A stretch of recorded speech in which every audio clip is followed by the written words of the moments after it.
Itong ating nais po lamang kausapin at tayo po'y makahingi lang po ng kumpirmasyon dito nga po sa mga balita ngayon na ating pong nakalap na meron pong mga lugar sa Pilipinas, mga regions na bumaksak na po ng 8 pesos per kilo ang palay. Si Ginoong Raul Montemayor po ang National Manager ng Federation of Free Farmers Cooperative Incorporated. Raul, magandang umaga po. Yes, Manong Ted, good morning. Good morning din sa lahat ng nakikinig. Opo. Sir, saan po ito? Meron ba kayong na-monitor po sa inyong mga miyembro ng mga regions po na ang bilihan po ng palay ay 8 hanggang 10 piso lamang per kilo?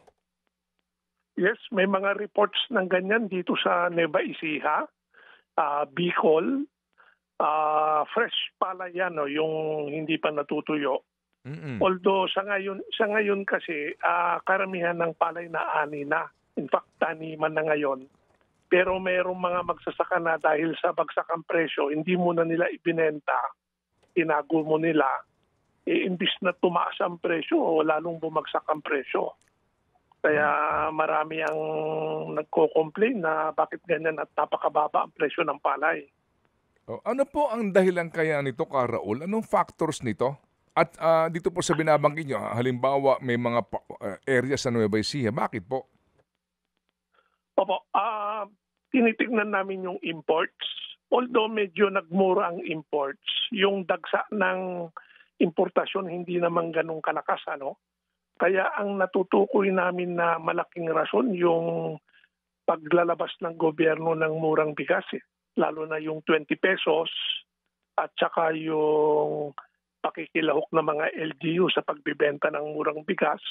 Maganda yung layunin, pero parang nagbabackfire against the farmers. Kasi yung mga trader, iniisip nila kung lalaban sila sa bigas ng gobyerno na mura, kailangan nilang bilhin ng mura yung palay sa magsasaka. Okay, so basically po, ang pinag-uusapan natin ditong 8 to 10 pesos per kilo na bilihan ng palay ay yung pong traders, hindi NFA, di ba?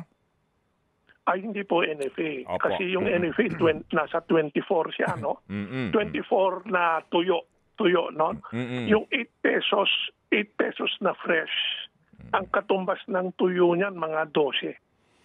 Opo. So kasi nga din po ang NFA hindi naman siya nasa lahat ng lugar, 'di ba? Kaya po may mga farmers nga din po tayo na walang ibang pwedeng pagbaksakan ng kanilang produkto kung hindi yung local trader din sa kanilang lugar.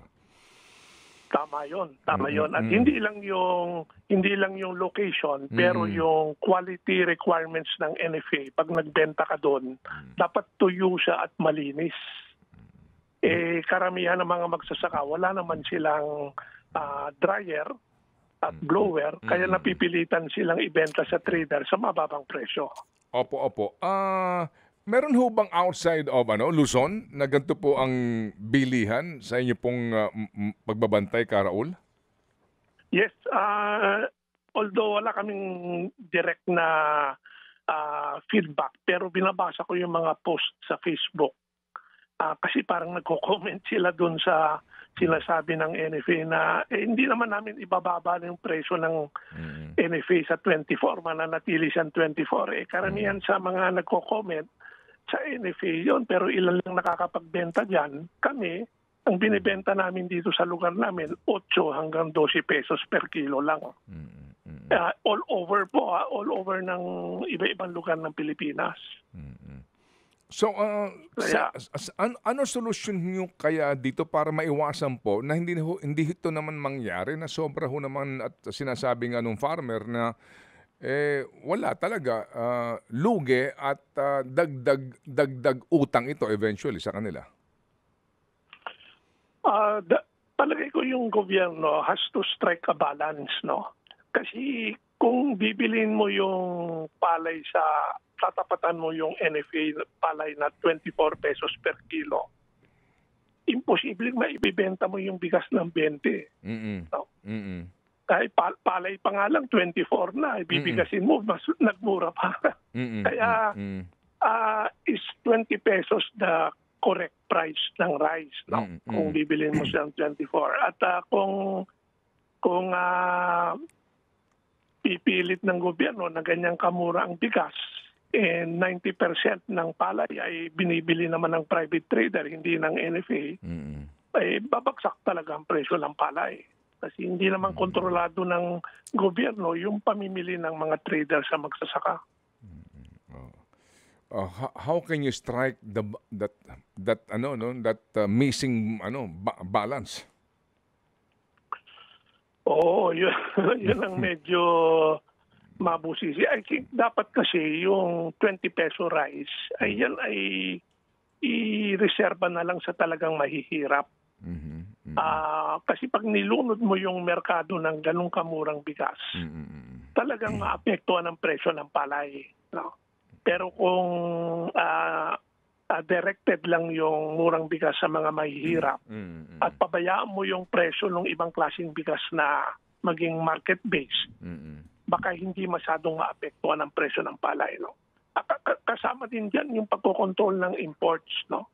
Kasi matagal na namin sinasabi na ibalik na yung taripa to 35%. Total nagmura na ang international price. Kasi dalawa yung kalaban ng trader. Yung una yung gobyerno, yung pangalawang kalaban niya yung importer. No? At pagka pinakalaban niya yung dalawang yan, ang kawawa magsasaka eh. Pinapasa lahat ng problema sa magsasaka. Opo. Sige po. So siguro mainam din to. No? Itong inyong suggestion nga pag amin nakapanayam to taga-DA, mabanggit natin, lalo na yung pagiging available ka ninyo nung 20 pesos, doon lamang talaga sa kinakailangan, deserving, no? Oo, na sektor para hindi po makipagkompetensya talaga sa merkado po na kumbaga hindi naman kumbaga kaya pa rin ng sektor na iyon na bumili ng hindi naman 20 pesos na bigas na subsidized din po naman ng gobyerno. Opo. Yes. Ang 20 peso, yung 20 peso rice Ted, kung bibili ka ng palay, you should buy at 8 to 10 pesos per kilo para maibenta mo yung bigas at 20 pesos. Ganun po kaya tumutugma yung presyo ng palay doon sa 20 peso price ng rice. Kaya kawawa magsasaka. Oo nga, times 2 kasi, no? Times 2 lang po ang dito benchmark, no? Okay. Yes. Anyway, sige. So, ito bang balita po na mas mahal pa yung darak kaysa sa palay? May report po na ang ibang mga lugar, no? Ito ho kasing darak ay produkto noong pong mga yung kumbaga takip nung palay, di ba? Opo, ito po yung brand. Yung brand, yung rice brand kung tawagin. Mas mahal pa 24 per kilo kaysa sa palay? Hindi naman 24. Ang huling monitor namin sa darak, mga 12 ang kilo. Siguro, ibig sabihin, 12 ang kilo ng darak. Yung palay nila, 8. Yes. Oo. Yes. Okay. Kaya mas maganda pa yung kaning baboy kasi yung kaning tao. Mas maganda pa presyo. Mas mahal pa yung darak kaysa doon nga sa mismong palay na pantao. Oo, ganun kababa. Ang tinatatakutan namin kung ganyan kababa ang presyo, baka maraming magsasaka ang either tumigil o magtimpi ng pagtatanim. Kasi malulugi lang sila eh. Opo. Naintindihan po natin yung end result po kapag ganito. Sige po. So salamat sa impormasyon kasi tatawag kami sa DA para po sa kanilang panig dito. And ako naman naniniwala ko, alam ito nila Secretary kasi may mga tao naman sila sa field na dapat nag-report sa kanila, di ba? Oo, tsaka sana sabihin nila yung totoo na hindi kakayanin ng NFA na dependehan yung 24 pesos.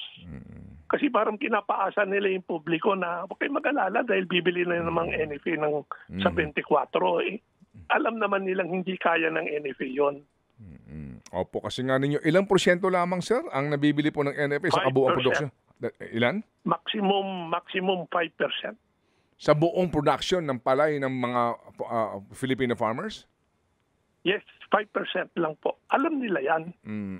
Kaya medyo masakit din yung sa mga magsasaka, yung mga comment ng magsasaka na parang binobola sila na umaasa sa NFA. Alam nilang hindi kaya ng NFA.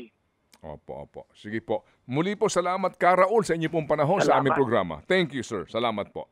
Si Ginoong Raul Montemayor po ang National Manager ng Federation of Free Farmers Cooperative Incorporated.